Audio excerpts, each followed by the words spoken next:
मराठवाडा आणि नाशिक विभागातील 2,500 गावात शाश्वत ग्रामविकासाचे कार्य करणाऱ्या ग्रामविकास संस्था या संस्थेच्या रौप्य महोत्सवी वर्षानिमित्त विविध कार्यक्रम आयोजित करण्यात येत आहेत।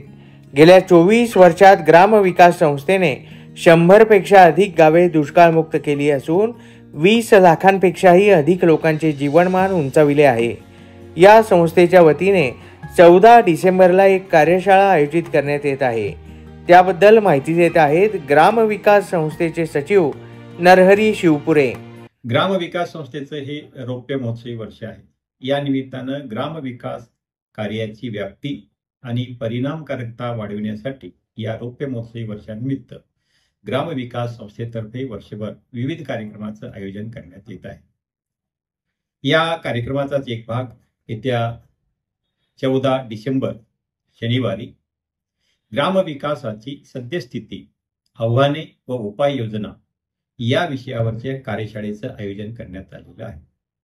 या कार्यशाळेच्या आयोजनामागची भूमिका अशी आहे की साधारणपणाने जर आपण विचार केला 1971 ला ग्रामीण भागामध्ये अल्पभूधारक शेतकऱ्यांची टक्केवारी होती 37% आणि 2015 ला ही टक्केवारी झालेली आहे 80%। म्हणजे ग्रामीण भागातला बहुतांश शेतकरी आता हा अल्पभूधारक झालेला आहे।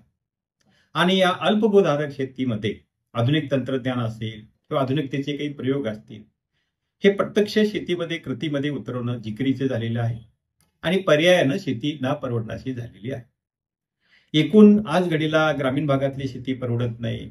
शेतीचे या न परवडण्यामुळे अनेक प्रश्न निर्माण झालेले आहेत।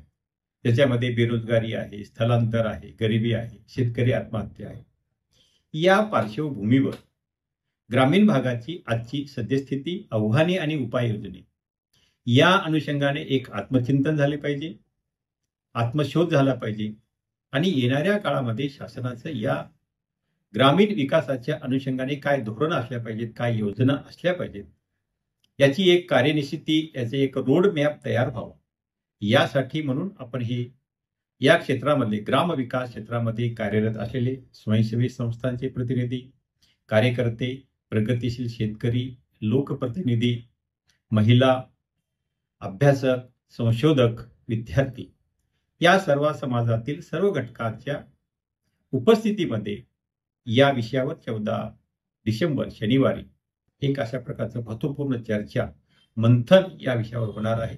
आणि या मंथनातून आगामी काळामध्ये या क्षेत्रामध्ये काम करणाऱ्या सर्वांना एक दिशा मिळणार आहे आणि यामुळं या कामाची व्याप्ती आणि या कामाची परिणामकारकता वाढविण्यासाठी ही कार्यशाळा उपयुक्त ठरावी, यासाठी आम्ही या कार्यशाळेचं आयोजन केलेलं आहे।